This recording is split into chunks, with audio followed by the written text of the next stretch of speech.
Today should have been the happiest day of my life, the day I was supposed to marry Ryan, the man I've loved since college. I had planned every detail of this day, imagining a bright future together with him. But instead, here I am, standing in front of the mirror, wearing a bright red dress that I thought would make me look stunning, but now it feels like a cruel joke. The feeling inside me isn't one of immediate pain, it's a hollow, gnawing emptiness. It's a grief that's harder to explain. Because today, instead of being the bride, I'm just a guest at my own sister's wedding to Ryan.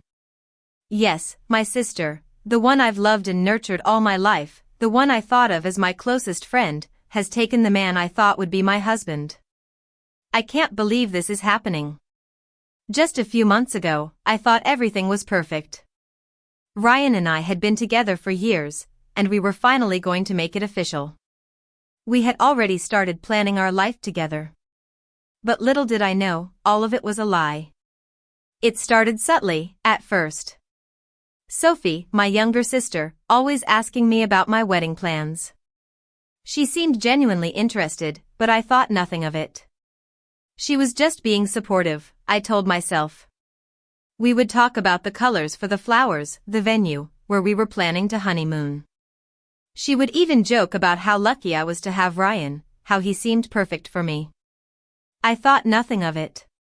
I shared everything with her, even the smallest details.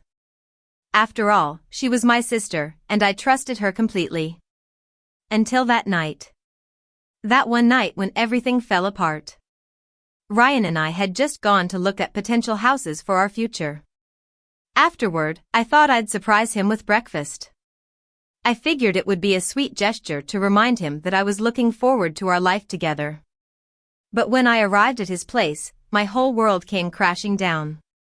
I walked into the apartment, expecting to see Ryan, maybe half-dressed, smiling at me like he always did. Instead, I found him with Sophie, my own sister, lying together on the bed. At first, they just stared at me, wide-eyed, as if they didn't know what to say. Sophie pulled the sheets up around her, trying to cover up, and Ryan sat up, looking pale and shocked. I didn't wait for them to speak. I turned around and ran out of there as fast as my legs would carry me. I didn't even know where I was going, but I knew I couldn't stay there, not with them. The days that followed were like living in a nightmare. I couldn't eat, couldn't sleep. I couldn't focus on anything. Everything felt like it was crumbling around me, like I was a spectator in my own life. The worst part was the way my family reacted. They didn't side with me. They sided with Sophie. Mom called me, trying to explain it all away, as if everything would be okay. Sophie and Ryan didn't mean to hurt you, she said, her voice calm, almost soothing. They just love each other. How was I supposed to accept that? How was I supposed to swallow the fact that my sister, the one I had loved and protected all my life, had taken the man I loved? How could I just forgive her for that? And then there was Dad. He wasn't much better. Sophie is family, and you need to understand, he said. You have to be the bigger person here. Family? Sophie was my sister, but she wasn't just family to me, she was my best friend, my confidant. And now she was the one who betrayed me, who took everything from me. And they wanted me to just move on and accept it? But I wasn't going to let it go. No, I wasn't going to let them think they could do this to me without facing the consequences. I wasn't going to stand by silently and let them live happily ever after while my world shattered. So I did what any broken-hearted person would do, I decided to show up at their wedding. The very wedding I had once dreamed of for myself. And I didn't go there just to watch them get married and pretend everything was fine. I had a plan. I wasn't going to be the gracious, forgiving older sister. No, I had something much bigger in mind. I had prepared a speech. A speech that wasn't full of congratulations or well wishes. No, I was going to make them regret this. I was going to make them realize that not everyone would just smile and pretend like nothing had happened. I was going to speak the truth. As I entered the venue, I could feel every eye on me. People whispered, glancing at the red dress I wore, the one that should have been worn by the bride, but now belonged to the woman who had been betrayed. I wasn't going to cry. I wasn't going to break down. I had too much pride for that. But deep inside, I was struggling. I wanted to scream at them, tell them what they had done to me. But I had to be patient. My moment would come. The ceremony started, and I could see Ryan at the altar, looking at Sophie with the same adoration he once had for me. And Sophie, she looked so radiant, so perfect. The perfect little sister who always got everything. I could barely stand to watch, but I had to. This wasn't just about me, this was about showing them that what they had done was wrong, that it wasn't just something that could be brushed aside. And when the time came, I stood up. The room went silent as everyone turned to look at me. My heart was racing. This was the moment I had been preparing for. I took the microphone, and I could feel everyone's eyes on me. I didn't hesitate. Today, I am here not as a guest, but as someone who has lost everything, I began. The words came out in a rush, but I knew I had to speak them. I lost my fiancé to my sister. And now, I've lost my place in this family. But I will not stand by quietly and let this go. You may think you're happy today, but this is only the beginning. I could feel the tension in the room as my words hung in the air. I wasn't sure what would happen next, but I knew one thing, I wasn't going to let them get away with it. Not now, not ever.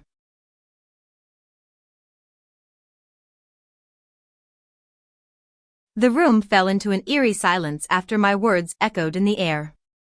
Every face in the crowd was frozen, as though they couldn't comprehend what they had just heard.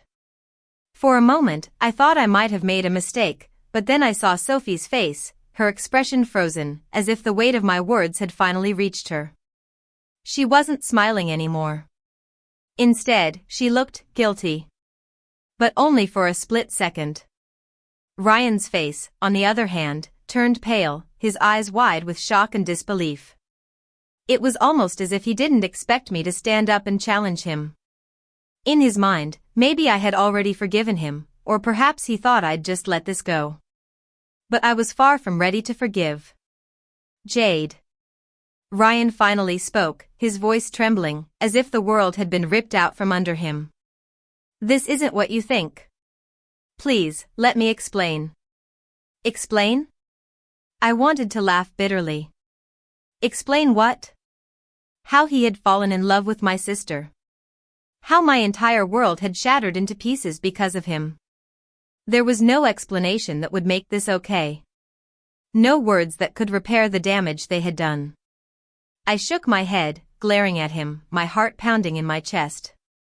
There's nothing left to explain, Ryan, I said, my voice steady despite the hurricane of emotions swirling inside me. You've already shown me who you really are.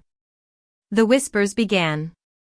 Low, hushed voices spread through the crowd like wildfire. I could hear snippets of what people were saying. I can't believe this is happening. How could she do this? This is so messy, I didn't care. Their judgment was nothing compared to the storm I was facing inside. Sophie stood up then, her hands shaking as she took a step toward me. Jade, please, she begged, her voice quivering. I didn't want this to happen. You have to understand, it wasn't planned. It just happened. My stomach twisted at her words. It just happened? She thought I'd believe that? I had been in this situation long enough to know when someone was lying through their teeth. Sophie wasn't just apologizing, she was making excuses, trying to justify what they'd done. But there was no justification for betrayal like this. You didn't want this to happen? I repeated, a laugh escaping my lips, but it was bitter, devoid of humor. Sophie, you didn't just fall into it. You didn't just stumble into my fiancé's arms. This wasn't an accident. You made a choice. And I'm the one who's paying for it. Her face flushed, and I could see the guilt creeping in.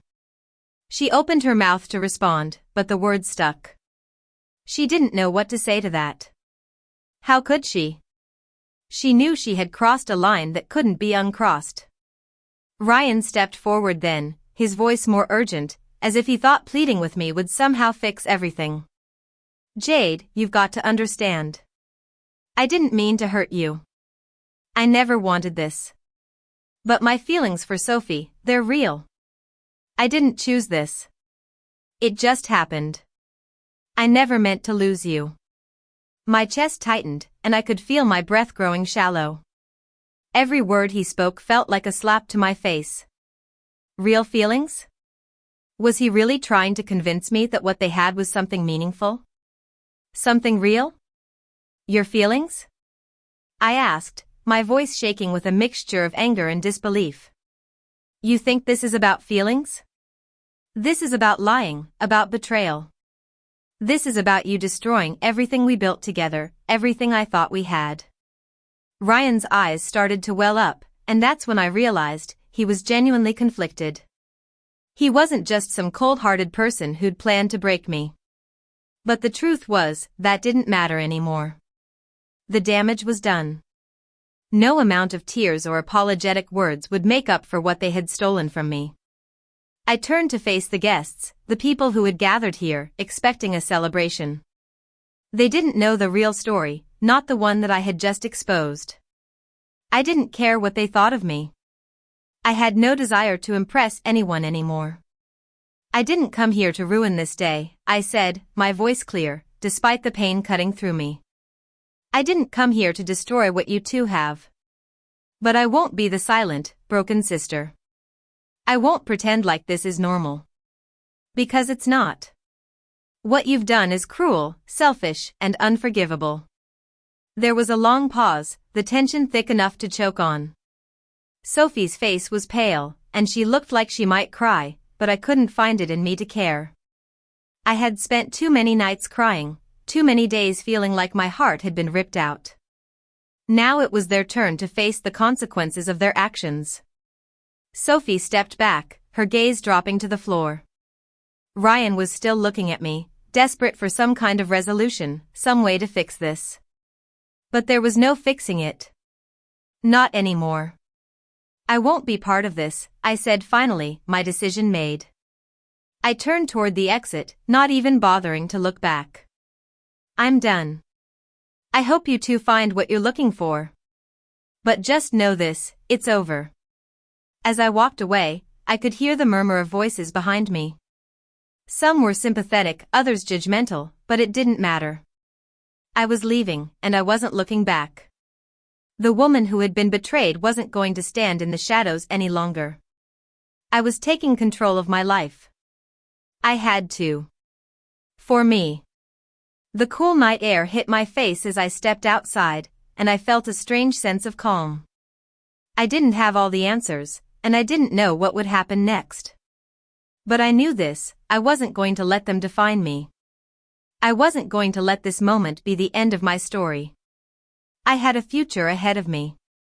And I was going to find my way back to happiness, even if it meant walking away from everything I thought I knew.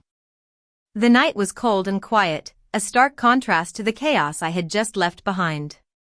I could still hear the muffled voices from inside the venue, the whispers and gasps, but they felt distant now. Far away from me, as if I had crossed an invisible line into a new world. A world where I didn't need to explain myself to anyone. A world where I could begin again, alone, and for the first time in a long time, that idea didn't scare me. I walked down the empty street, the sound of my footsteps echoing in the silence. I had no destination in mind. No place to go, really. But I knew one thing, I couldn't go back to that life. The life I'd built with Ryan. The life I had shared with Sophie. That world was shattered beyond repair. I pulled out my phone, scrolling through the contacts. The names blurred together. Friends, family, people who had once been part of my life, but now, they felt like strangers. It didn't help that I couldn't talk to Sophie or Ryan. Not yet. Maybe not ever. I hesitated for a moment before I found a name that stood out, Emma. My old college roommate.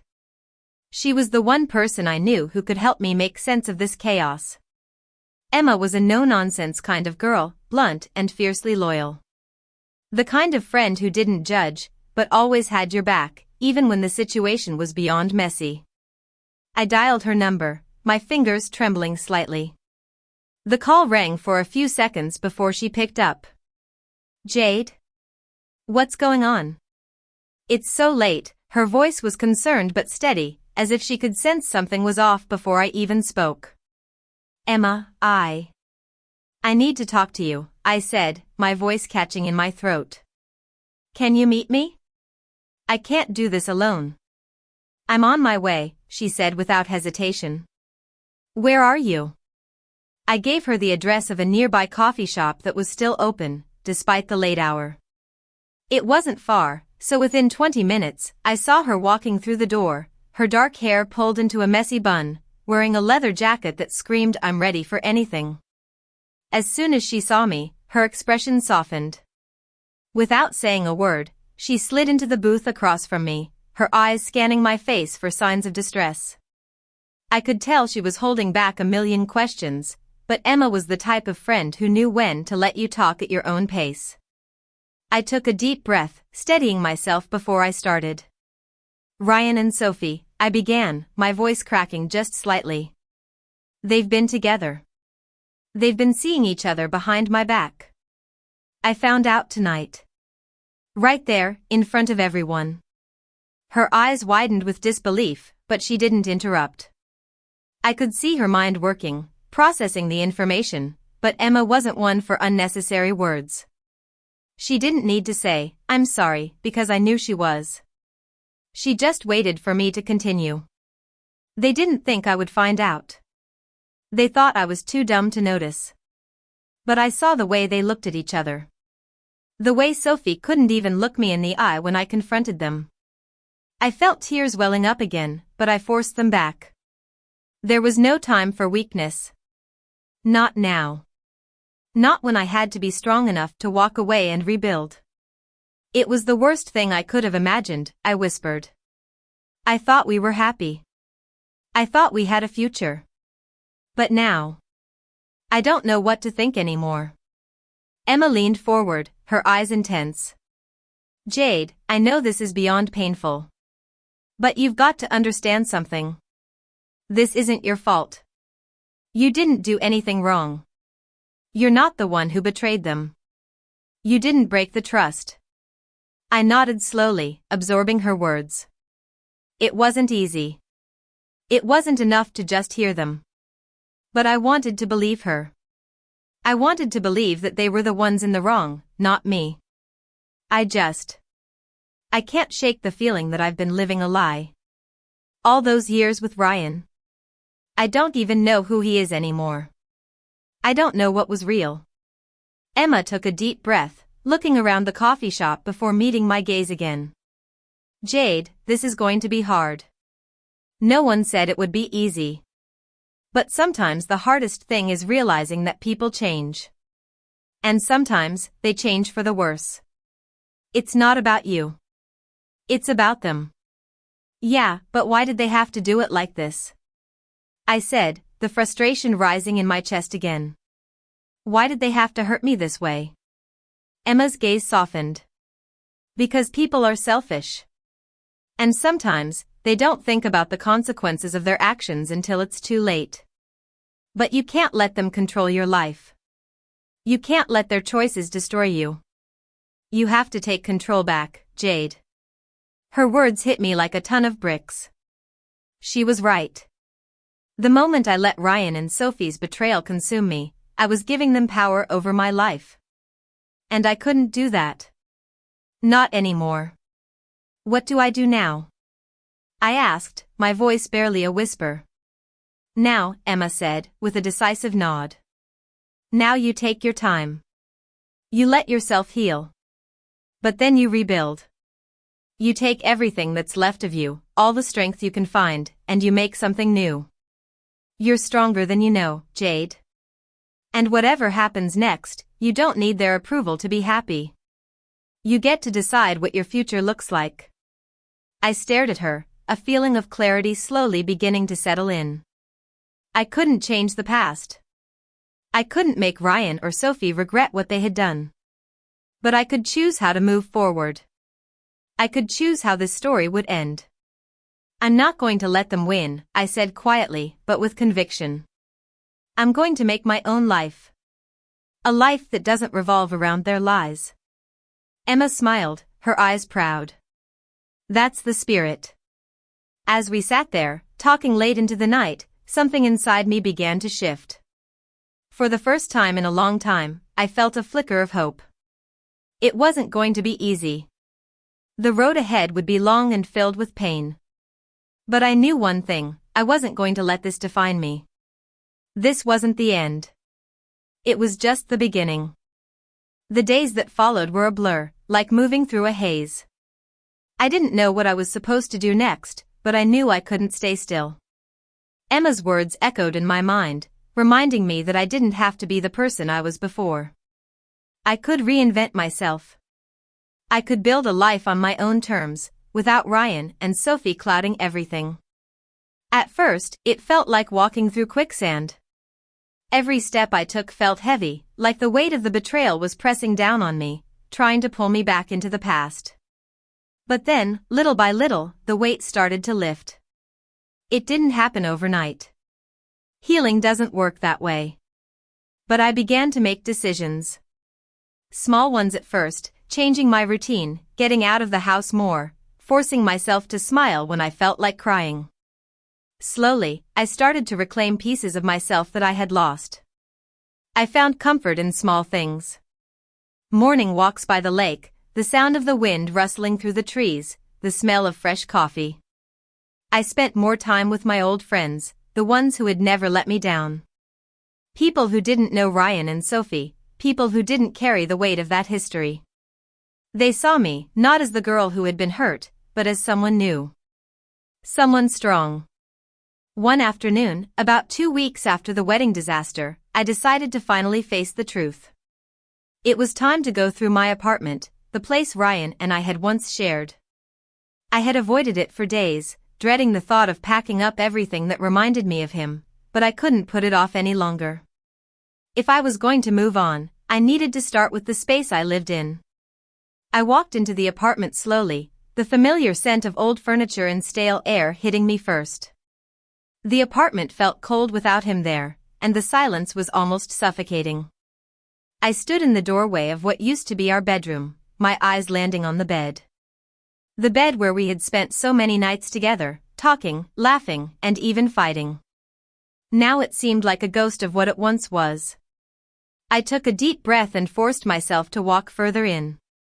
I wasn't going to cry. Not this time. I was done with feeling sorry for myself. This was the moment I was going to take control. I started with the dresser. As I pulled open the drawers, I found his things, shirts, socks, shoes. At first, I couldn't bring myself to touch them. But then, I felt something stir within me. Something strong. I wasn't the girl who had been betrayed anymore. I was someone new. I could do this.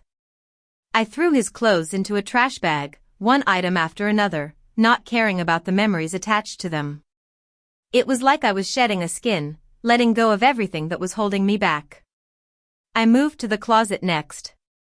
There, tucked away in the back, was the box with all the mementos, the little things that had meant something once upon a time. Tickets to concerts, photos of trips we had taken, the love notes he had written me during our early days. For a moment, I considered keeping them, holding on to the memories. But I knew that if I did, I would never move forward. I couldn't let the past dictate who I was anymore. I threw the box into the bag too. By the time I was done, the apartment felt emptier, but strangely, lighter. I had taken the first step in reclaiming my life, and for the first time in weeks, I felt a flicker of peace inside me. The next few days were focused on rebuilding. I packed up what was left of Ryan's things and arranged for them to be delivered back to his parents' house. I didn't want to see him. Not yet. And maybe not ever. I wasn't sure. But I knew I couldn't stay tied to him, to the past. He was no longer a part of my future. As I let go of the things that had weighed me down, I also made room for new experiences. I reconnected with old friends, explored new places, and even started taking classes for things I had always been interested in but never had the time for. I joined a pottery class, a hobby I had once joked about trying but never actually committed to. But now, with everything I had been through, I needed something that could ground me, something creative, something that was mine and mine alone. Pottery was surprisingly therapeutic.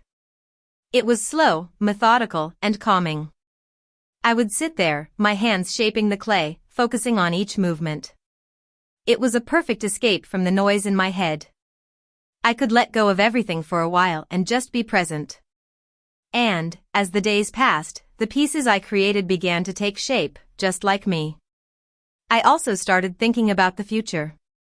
I hadn't been ready to face it before, but now, I was beginning to see the possibility of something more. I didn't know what it would look like, but I was open to whatever came my way. I had the strength to rebuild, and I was going to take every opportunity to do so. And then there was Noah. He had been there for me during some of the darkest days, always offering a kind word or a shoulder to lean on. He wasn't pushing me to move faster than I was ready for, but he was a steady presence in my life. A reminder that there were still good people out there. It had been a while since I had even considered opening my heart to someone new, but Noah made it easier. He made me believe that love wasn't something that could be stolen from me, but something I could choose for myself. One evening, a few weeks after everything had settled down, Noah invited me to dinner. He had always been respectful of my boundaries, but there was something different about the way he looked at me that night. There was an understanding in his eyes, a softness that made me feel safe. I didn't know where it would go, but I wasn't afraid to find out. For the first time in a long time, I felt ready to take a chance. As we sat across from each other at the little Italian restaurant, I couldn't help but smile. The night was warm, the conversation easy, and Noah's presence was comforting. I wasn't sure what the future held, but for the first time in a long time, I was excited to find out. "I never thought I'd be here," I said softly, my fingers tracing the rim of my glass. "I didn't think I'd ever feel like myself again." Noah looked at me, his smile gentle but knowing. "You're stronger than you think, Jade. You've come so far." "I have," I agreed, feeling the weight of my own words. "I'm starting to believe that, too." And as I sat there, surrounded by good food, good company, and the promise of something new, I knew that I had taken the first step toward a future that was entirely mine to create. It's funny how life works. Just when you think you've started to get your footing back, when the fog begins to clear and the world seems a little brighter, something happens to throw you off course again. It wasn't a big thing. It was just a phone call. It was late in the evening when my phone rang. I had just finished my pottery class and was sitting at home, sipping on a cup of chamomile tea. I glanced at the screen, the name Ryan lighting up in bold letters. My stomach dropped. For a moment, I hesitated. I had worked so hard to move on from him. I had built a life for myself, independent and free of the hurt he had caused. Why would he be calling me now? After everything? I stared at the phone, my finger hovering over the decline button. But then I did something unexpected. I tapped accept. "Hello?" My voice was steady, but I couldn't quite mask the tension in it. "Jade," Ryan's voice was hesitant, almost apologetic. "I know it's been a while, but I need to talk to you." I frowned, leaning back into the couch. "What could you possibly need to talk to me about, Ryan?" There was a long pause on the other end, and I could almost hear him taking a deep breath. "I know I don't have the right to ask this, but I messed up, Jade. I realize that now. I never meant for things to end the way they did. And I'm sorry." The words hit me like a ton of bricks. I hadn't expected an apology, not after everything. Not after Sophie, after the wedding. I had convinced myself that whatever feelings I had once harbored for him had died long ago, buried under the weight of his betrayal. And yet, there I was, listening to him say all the things I'd wanted to hear for so long. I I don't know what to say, I stammered. You made your choices, Ryan. You've already made it clear where I stood. I know, he said quietly. But I'm asking for a chance to make things right. I was selfish, I know that now. I let everything slip away, and I've regretted it every day since. I want you to know that. The words seemed so hollow. He didn't sound desperate, but there was something in his voice, something that made me question everything I thought I had known. But I wasn't the same person I used to be. I was no longer the girl who would hang on to his every word, who would cry for hours over him. I had learned to take control of my life. And yet, hearing his voice again, that little part of me that still wished for closure, for some kind of resolution, began to stir. I shook my head, trying to clear my thoughts. I don't need an apology, Ryan. I've moved on. I'm living my life now, and I don't need you to come back into it. There was a brief silence on the other end. And then he spoke again, his voice strained. I'm not asking to come back, Jade. I know that's not possible. But I just need you to know that I've changed. I've learned from everything. And I just wanted you to hear that from me. I felt a weight lift from my chest at his words. It was as if I had been carrying around an unfinished chapter in my life, and this call had finally allowed me to close it. He wasn't asking me for forgiveness, and I didn't have to give it to him. But I could feel something else inside me, the anger, the hurt, the sorrow, finally begin to fade. It wasn't about forgetting what had happened, but about letting go of the pain.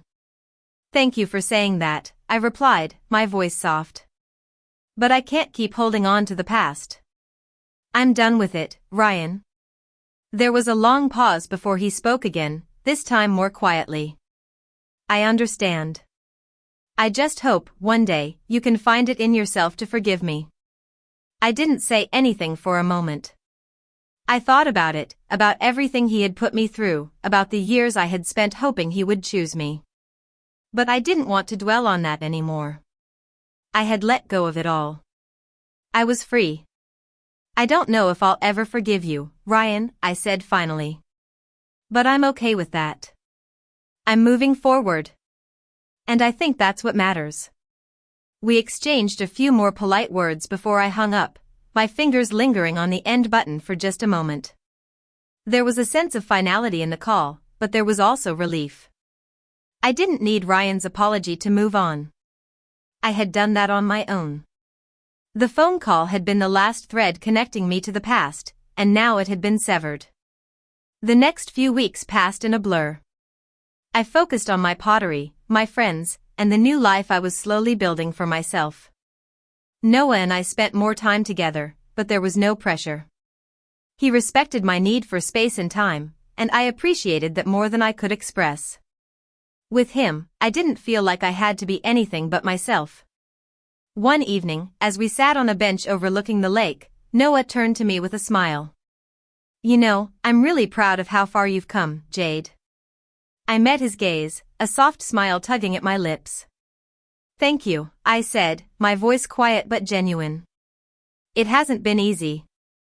But I've realized that the only person I need to depend on is myself.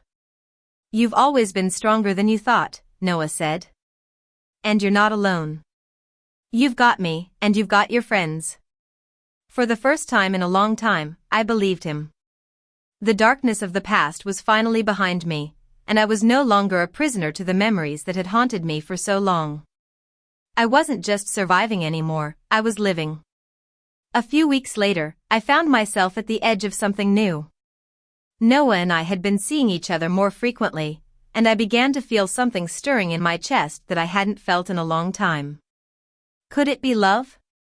I wasn't sure, but for the first time since everything had fallen apart, I was open to the idea of it. I wasn't rushing into anything. I was learning to take things slowly, to enjoy the moments without trying to force anything. And for once, I was okay with that. As I sat there, watching the sun set over the lake, I couldn't help but feel a sense of peace. Life had thrown so many curveballs at me, but I had learned to handle them. I had learned to heal. And now, with Noah beside me, I was ready for whatever came next. The future was uncertain, but that was okay. I was no longer afraid of it. Because I knew one thing for sure, I was finally free.